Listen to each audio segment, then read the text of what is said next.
নমস্কার জানাই আমার সকল দর্শক বন্ধুদের। আজকের এই ভিডিওটা কিন্তু বৃষ রাশি জাতক জাতিকাদের জন্য খুবই গুরুত্বপূর্ণ।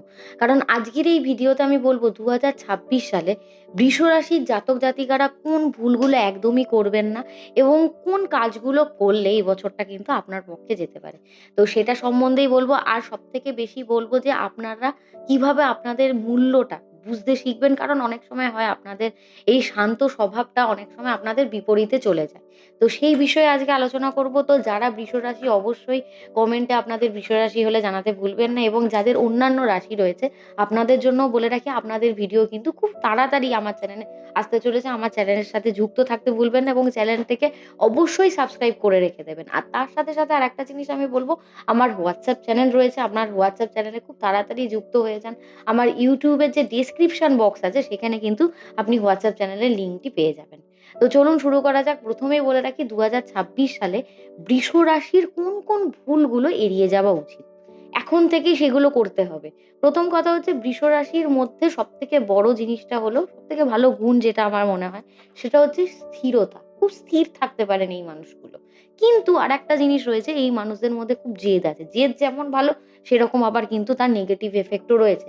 প্রথম কথা হচ্ছে, বৃষ রাশির মধ্যে অনেক সময় এটা দেখা যায় যে আমিই ঠিক। কোনো একটা জায়গায় ভুল হয়েছেন উনি, কিন্তু দেখা যায় উনি মনে করেন করছেন যে সেই জায়গাটা উনি ঠিক। এই কারণের জন্য দেখা যাবে এই বছরে কিন্তু অনেক সম্পর্ক আপনার থেকে দূরে চলে যাবে, বা আপনার কাজের স্থানে এই কারণের জন্য কিন্তু ভুল হবার যোগ কিন্তু রয়েছে। তো এই জিনিসটাকে একটুখানি কিন্তু বুদ্ধি দিয়ে ট্যাকেল আপনাকে করতে হবে। হতেই পারে আপনার নেচারে বসে গেছে এই জিনিসটা, আপনি চেঞ্জ করতে পারছেন না। কিন্তু সেই জায়গাটা একটুখানি কিন্তু নিজের মাথাটাকে লাগাতে হবে, ব্রেইনটাকে লাগাতে হবে, যাতে করে সম্পর্ক বা কাজের জায়গাটা নষ্ট না হয়। এই একটা। সেকেন্ডলি যে জিনিসটা নিয়ে আমি কথা বলব সেটা হচ্ছে আপনাদের মধ্যে চুপ করে থাকা বা সহ্য করে নেওয়া অনেক সময়। যেহেতু আপনারা একটু স্বভাবে শান্ত প্রকৃতির হয়ে থাকেন, এইজন্য অনেক সময় দেখা যায় এই শান্ত স্বভাবটাকে না মানুষ না টেকেন ফর গ্রান্টেড নিয়ে নেয়। ঠিক আছে? তো ২০২৬ সালে এই কথাটাই বলব যে মুখ বুজে সবকিছু কিন্তু সহ্য করবেন না। যেখানে প্রতিবাদ করা দরকার সেখানে কিন্তু শান্ত থাকুন, কিন্তু দৃঢ়ভাবে প্রতিবাদ করুন। যাতে আপনার বিরুদ্ধে গিয়ে কেউ কোনো স্টেপ না নিয়ে নেয়। নাহলে কিন্তু ফিউচারে এটার প্রবলেম কিন্তু আপনাকে ফেস করতে হতে পারে। থার্ডলি যে জিনিসটা নিয়ে বলব সেটা হচ্ছে আপনাদের নিজেদের গুরুত্বটা কম ভাবা। অনেক সময় দেখা যায় আপনারা নিজেদেরকে না প্রচন্ড সস্তা ভেবে ফেলেন। ঠিক আছে? অনেক সময় দেখা যায় আপনারা যে কাজটা খুব ভালো পারেন সেইটার অনুযায়ী সেই কদরটা আপনি সেই জায়গায় পাচ্ছেন না, বা আপনাকে সেই কাজটার জন্য কম মূল্য দেওয়া হচ্ছে। এটাই বলব, ২০২৬ এ নিজেকে সস্তা ভাবা বন্ধ করুন। নিজের সময়, পরিশ্রম, ঠিক আছে? স্কিল, এক্সপেরিয়েন্স এগুলোর কিন্তু একটা দাম আছে। এগুলোর দাম দিতে শিখুন। তাই জন্য আমি বলব, এই বছর যে কাজই করুন না কেন সেটার যথার্থ পারিশ্রমিক বা মূল্য নিয়েই সেই কাজটা করবেন। নাহলে কিন্তু পরবর্তীকালে দেখা যাবে এই টেকেন ফর গ্রান্টেড জিনিসটা এমন মাথায় উঠে বসে যাবে যে আপনি কিছু করেও কিছু করতে পারবেন না। সবসময় দেখা যাবে আপনাকে বলা হবে, "এই জিনিসটার একটু ছাড় দিন। আপনি তো খুব ভালো পারেন, এটা ছাড়।" সবসময় জানবেন যে জিনিসটা আপনি ভালো পারবেন সেই জিনিসটা কখনো সস্তা করবেন না। এই জিনিসটা সবসময় মনে রাখবেন। থার্ডলি বা ফোর্থলি যে জিনিসটা আমি নিয়ে বলব সেটা হচ্ছে আপনাদের আর্থিক ঝুঁকি। এই বছর দেখা যাবে কোনো ইনভেস্টমেন্ট বা হঠাৎ কোনো ব্যবসায় টাকা ঢাললেন, সেটার জন্য আপনাদের লস হলো। এই জিনিসটা থেকে কিন্তু একটু ধীরে চলতে হবে। খুব ভেবে চিন্তে ইনভেস্টমেন্ট করবেন এই বছরে। ফিফথলি যে জিনিসটা নিয়ে আপনাদের বলব সেটা হচ্ছে নিজের শরীরের অবহেলা। এই বছর কিন্তু গলা, থাইরয়েড, ওজনজনিত সমস্যা, ঠিক আছে? প্রচন্ড পরিমাণে গলায়, শ্বাসনালীতে প্রবলেম, এই জিনিসগুলো নিয়ে আপনি ভুগতে পারেন। এইগুলোকে যতটা আপনি অবহেলা করবেন বা এভয়েড করবেন, বা নেগলিজেন্সিও বলা যেতে পারে। আপনি করলেন, দেখা গেল ছোট সমস্যা বড় হয়ে দাঁড়ালো। তো যখন থেকে দেখবেন সমস্যা ছোট রয়েছে তখনই তাকে অঙ্কুরে বিনাশ করার চেষ্টা করবেন। চিকিৎসকের সাহায্য নিন, সেইভাবে আপনি প্রতিকার নিন। সেগুলো করলে কিন্তু এই বছরটা আপনার শারীরিক দিক থেকে কিন্তু যথেষ্ট ভালো যাবে। ফে এরপরে যে জিনিসটা নিয়ে আপনাদের আমি কথা বলব, অনেক হলো আপনাদের ভুল ভ্রান্তি ধরানো। যে জিনিসগুলো এই বছর আপনি অবশ্যই করতে পারেন, যেগুলো করলে এই বছরটা আপনার পক্ষে যথেষ্ট মসৃণ হবে বলা যেতে পারে। ১ম এ বলব, নিজের পক্ষে দাঁড়ান। কেউ ধরুন আপনাকে খারাপ করার চেষ্টা করছে, ঠিক আছে? বা দেখা যাবে আপনার ভালো ব্যবহার, সে হয়তো সেই ভালো ব্যবহারটাকে আপনার দুর্বলতা মনে করছে, উইকনেস। অবশ্যই সেটাকে নিজের দুর্বলতায় পরিবর্তিত করবেন না সেই মানুষটার জন্য।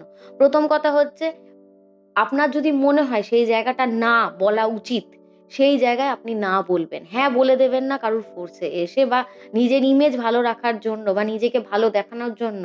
ফোর্সফুলি সেই জায়গাটাকে নিজে হ্যাঁ বলবেন না। প্রয়োজন হলে সেই জায়গাটা যদি খারাপ হয়, সেই মানুষটা যদি খারাপ হয়, তার মুখের ওপর না বলতে শিখুন। এই জিনিসটা বলাটা খুব দরকার আপনাদের জন্য।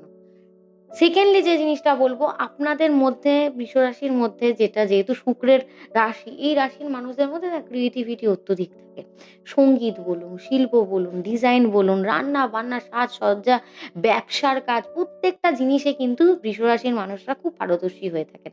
তো অনেক সময় দেখা যায় আপনারা যে কাজেই যান না কেন, সেই কাজের মানুষরা কি করে এই জিনিসটার অপব্যবহার করে। বা দেখা যায় আপনি যে কাজটা করছেন সেটা খুব সস্তায় করানো হচ্ছে আপনাকে দিয়ে। এই জিনিসগুলোর কিন্তু খুব খারাপ। এক্ষেত্রে শুক্রও কিন্তু যে অ্যাক্টিভটা হয়ে আছে আপনার, খারাপ হয়ে যাচ্ছে। শুক্রর যে পাওয়ারটা খারাপ হয়ে যাচ্ছে। এর ফলে কি হবে, জীবনে ফিউচারে আপনি খুব একটা ভালো জিনিস বা ভালো জায়গায় যেতে পারছেন না, যেটা আপনার যাওয়া উচিত ছিল। দেখা যেত এখন আপনি মিউজিক কম্পোজার হতেন। কিন্তু দেখা যাচ্ছে আপনি এখন কারোর জায়গায় ড্রাম বাজাচ্ছেন। হতেই পারে। ঠিক আছে? এই জিনিসগুলো একদম করবেন না। নিজের ট্যালেন্টের কিন্তু দাম দিতে শিখুন। আমি আগেও বলেছি, এখনো এই ভিডিওতে আমি বলব, সবসময় নিজের ট্যালেন্টের দাম দিন। যে জায়গাটা আপনার জন্য না সেখান থেকে ছেড়ে দিন। নিজের কিছু তৈরি করুন, নিজের ট্যালেন্টের কিছু দাম দিন আপনি। থার্ডলি যে জিনিসটা বলব, এই বছরটা কিন্তু আপনাদের জন্য সেভিংস এর জন্য খুব গুরুত্বপূর্ণ। হতেই পারে এই বছরে আপনার কাজ কম এলো। হয়তো আপনি খুব মানে নিজের কাজের প্রতি এমন হয়ে গেলেন যে কাজ ঠিকঠাক না এলে আমি কাজটা ধরব না। হতে পারে কম কাজ এলো কিন্তু কাজ আপনার আসবে। তার সাথে অযাচিত অনেক সময় হয়ে যায় আপনারা খুব পারফিউম বলুন, কোনো নিজের পছন্দের জিনিস খুব বেশি খরচা করে ফেলেন। এইসব দিকে খরচাটা কম করলেও সাথে আপনারা সেভিংস এর দিকে কিন্তু জোর দিন। সেভিংসটা এবছর আপনাদের জন্য কিন্তু একটা প্রায়োরিটি লিস্টে রাখতে হবে। নাহলে কিন্তু দেখা যাবে পরবর্তীকালে এটার একটা প্রবলেম বা কনসিকুয়েন্সেস আপনার ফেস করছেন। থার্ডলি বা ফোর্থলি যেটা আমি বলতে চাই সেটা হচ্ছে আপনাদেরকে সম্পর্কের একটা ব্যালেন্স রেখে চলতে হবে। সে আপনার বাবা-মা বলুন বা আপনার কোনো নিজের প্রিয়জন বলুন, তাদের সাথে সম্পর্কটা কিন্তু একটু ব্যালেন্স রেখে চলতে হবে। নাহলে দেখা যাবে যে অত্যধিক পরিমাণে আপনি কাজে ফোকাস হয়ে যাচ্ছেন, সম্পর্কগুলো অবহেলায় ভুগছে। এরকম করলে দেখা যেতে পারে হয়তো সম্পর্কে আপনি হ্যাপি নন, বা হতে পারে সম্পর্কে টাইম কম দেবার জন্য আপনার কিন্তু সম্পর্ক ভেঙে যেতে পারে এই বছর। তো সম্পর্কটাকে অবহেলায় রাখলে হবে না। সব সম্পর্কই আপনাকে কিন্তু ব্যালেন্স করে এই বছরটা চলতে হবে।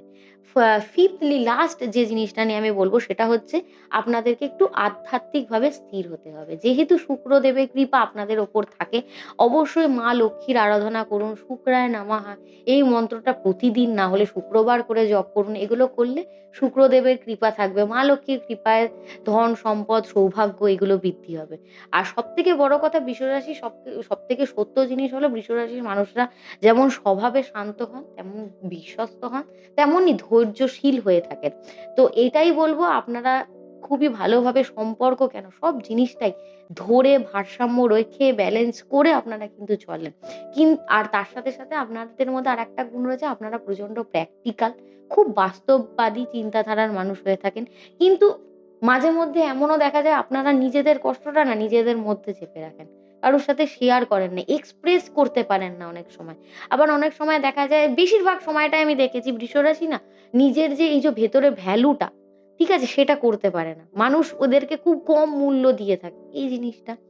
তার সাথে আপনাদের যেহেতু সরল স্বভাব, সরলতার সুযোগ নেয়। এই জিনিসগুলো, এই বাউন্ডারি গুলোকে ভাঙতে হবে। এই লিমিট গুলো যে সেট করে রেখেছেন, এগুলোকে ভেঙে ফেলতে হবে। ২০২৬ এ নিজেকে একটু অন্যরকম জায়গায় দেখান। শুক্রদেব কিন্তু রাক্ষসদের গুরু। তিনি কিন্তু তাদেরকে শিক্ষা দিয়ে থাকেন। আর তাদের সেই গুণটা আপনার মধ্যে রয়েছে। তার সেই গুণটা। তো নিজেকে সেই ভ্যালুলেস এর জায়গা থেকে নিজেকে এমন জায়গায়, ইম্পোর্টেন্স এর জায়গায় নিজেকে মানে স্টেবিলিটি দিন, যাতে করে মানুষ দেখার আগে অনেকবার ভাবে।